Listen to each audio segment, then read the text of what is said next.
Traoré didn't sign another rescue deal. Instead, he launched a campaign as bold as war, to take back the right to eat, to grow, to live, by controlling the most underestimated resource: water. No Chinese contractors, no Western engineers, just local hands, heavy machines, and the will to turn dry lands into farmland. And when the first streams flowed through the fields, what came back to life wasn't just the crops. It was a nation's pride and its future. So if you believe Africa deserves more than handouts, if you believe real power comes from the ground up, not from above, then hit that like button, subscribe, and join us as we uncover the stories rewriting the future of this continent. One brick, one seed, one drop at a time. They say Burkina Faso is poor, but it's not poor in land. It's not poor in hands. It's poor in water and in the power to control it. Here's the hard truth. In a country where the soil is rich, but the fields stay dry, you don't grow crops. And if you don't grow crops, you don't eat. And if you don't eat, you beg. And once you start begging, you've already lost your freedom. For years, Burkina Faso imported grain, waited for food aid, and signed deals just to survive another season. But food wasn't just food. It was leverage. It was control. Because when someone feeds you, they own your hunger. And when they own your hunger, they own you. President Ibrahim Traoré understood this. That's why he didn't start with tanks or speeches. He started with water. For years, Burkina Faso was trapped in a vicious cycle of poverty. Fertile land, but no water. Every dry season, the fields cracked, the crops died, and agriculture ground to a halt. The result? The country had to import food or rely on foreign aid. And when you have to beg for food just to survive, you're not free. You're told what to do. And by whom?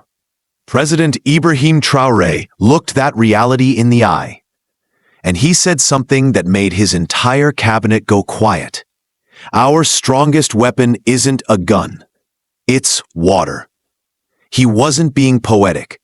Right after, he launched a bold national plan, a massive irrigation project with one clear goal: reclaim control over the land. At the heart of it, the Balmer Canal. It wasn't flashy like a power plant or a highway. But to farmers, it meant life. And to a country dependent on others, it meant something even more powerful: self-reliance. The logic was simple. You want food? You need water. You want water? You need infrastructure. And if you want to own that infrastructure, you have to build it yourself. So for the first time in decades, Burkina Faso didn't call in Chinese contractors. There were no loans from the West. They used their own engineers, workers, and machines, all local. Because Traoré wasn't just trying to dig a canal.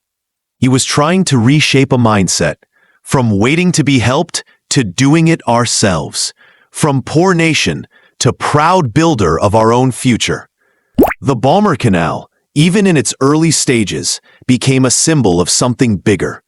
Not a loud revolution, just one quiet, determined stream, flowing exactly where it was needed. But Traoré knew, where you choose to begin says everything about what you believe. He didn't pick the easiest spot. He picked the hardest. The Balmer Plain wasn't just dry, it was forgotten. Dust storms, empty homes, abandoned wells, even NGOs stopped showing up. And that's exactly why he started there. If we can bring life back to Balmer, he told his cabinet, then we can bring it back anywhere. It wasn't just a development decision. It was a message to the country, to the continent, to the world. But belief alone doesn't build canals. So Traoré did something most leaders don't. He trusted his own people to finish the job. No flashy foreign contracts. No Chinese construction firms. No Western experts flown in on private jets. Just Burkinabé hands. The engineers, trained locally. The welders, the crane operators, the logistics planners, all from nearby towns and provinces. Some had once been farmers, others were mechanics. Now they were nation builders. And the materials? Concrete from local factories, steel from regional suppliers, fuel, food, uniforms, sourced from businesses inside Burkina Faso. Every brick laid, every bag of cement hauled, sent money back into local pockets. This wasn't just a construction site. It was an economic engine, spinning from the inside out. People who used to watch others build their future were now building their own, and it changed everything. Instead of waiting months for shipments from overseas, supplies arrived in days, by truck, not container ship. Instead of profits vanishing into foreign bank accounts, they stayed in the community, funding school, repairing roads, feeding families. The project wasn't just changing land. It was rewiring the economy, one job, one contract, one decision at a time. Traoré had made a choice that few would dare, not to outsource the future, but to own it. Because in a country where people were once told, "You're not ready," they were now proving every single day, "We were ready all along." So Traoré made it official. This wasn't just a development project, it was a national emergency. The canal would be built in 8 months, not next year, not when the budget allows, now. And it would move with the speed and precision of war. Construction zones became command posts. Teams operated in rotating shifts, 24 hours a day, 7 days a week. Spotlights lit up the night as crews dug, welded, and paved through darkness. Progress was tracked in real time, not by consultants, but by soldiers turned project managers, clipboards in hand. If a delivery was late, someone was on the phone. If a crane stalled, backup plans kicked in. There was no room for excuses, no tolerance for delay, because every hour lost meant another meal missed, another field left dry. The entire country could feel the momentum. Radios crackled with updates. Section C connected to main pipeline. Water test successful at kilometer 47. Reservoir 3 filled, ahead of schedule. This wasn't just infrastructure. It was resistance made visible, against hunger, dependency, and the old belief that Africans had to wait their turn.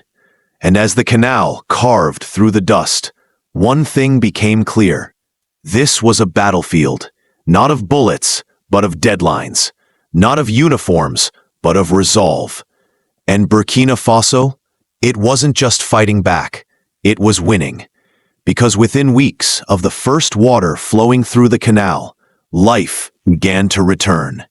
Fields that had been dry for years turned green. Dust turned to soil.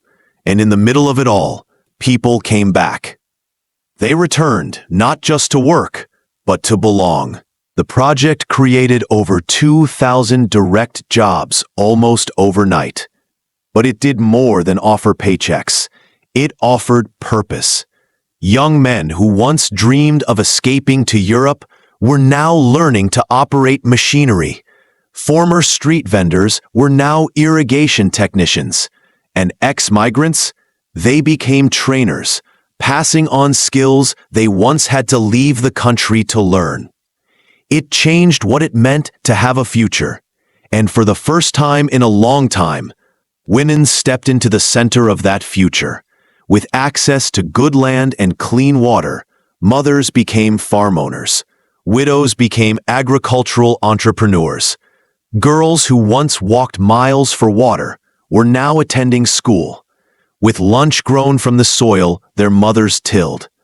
Power in the community began to shift, not by decree, not by force, but by access. Access to resources, access to dignity, access to the tools that build independence, and the most beautiful thing, No one had to be saved. They just needed a real shot. And with that belief came technology, not as charity, but as a choice. Burkina Faso wasn't just growing crops. It was building a 21st century farming model, one that could rival the world. AI-powered systems now tracked soil health and predicted weather patterns. Drones flew over fields, mapping irrigation needs down to the meter. Moisture sensors whispered to solar-powered water pumps, which turned on only when needed, saving every precious drop. Farming was no longer a guessing game.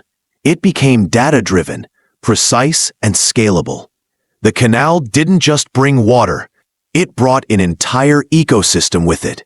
Alongside the fields rose grain silos, cold storage units, and distribution centers.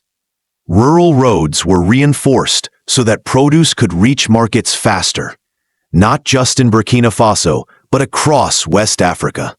Smallholder farmers became part of a national supply chain.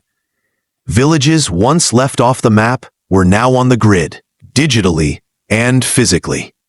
And for the first time, Burkinabé farmers weren't just feeding themselves. They were exporting to cities, to borders, and beyond. Agriculture was no longer survival. It was strategy. And just like that, Burkina Faso began rewriting its image, not as the recipient of food aid, but as a leader in smart, sustainable agriculture. Because when you combine ancient soil with modern tools and give people a reason to stay and build, you don't just feed a country, you transform it. And once transformed, you can't be controlled the same way. Because hunger is more than a tragedy, it's a tool. And for decades, that tool was used to bend Burkina Faso's will. Not anymore. Now, when global rice prices spike, Burkina Faso stays calm. Because they've got silos stocked with their own harvest. They don't panic when wheat exports are cut off. Because their people are baking bread from millet they grew themselves. That's not just resilience. That's leverage.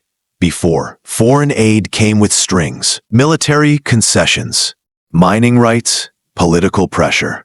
But now, with full grain silos and food on every table, Burkina Faso can say something that once felt impossible. No. No to unfair deals. No to hidden conditions. No to the idea that survival requires surrender. Because food security isn't just about calories. It's about sovereignty. And when your children eat what your soil grows, when your people thrive without dependency, then your diplomacy changes. Burkina Faso now walks into negotiations with bargaining power. Not a hand outstretched, but a hand that offers value. They don't come begging, they come trading. Food has become more than nourishment. It's become a diplomatic asset. And for the first time in living memory, Burkina Faso isn't being told what its future will look like. It's defining that future, one harvest at a time. It's defining that future, one harvest at a time. And with every harvest, something deeper began to shift, the mindset of the government itself. Burkina Faso no longer treated farming as an act of survival.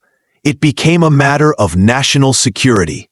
The Ministry of Agriculture wasn't just handing out seeds. They were mapping growing seasons,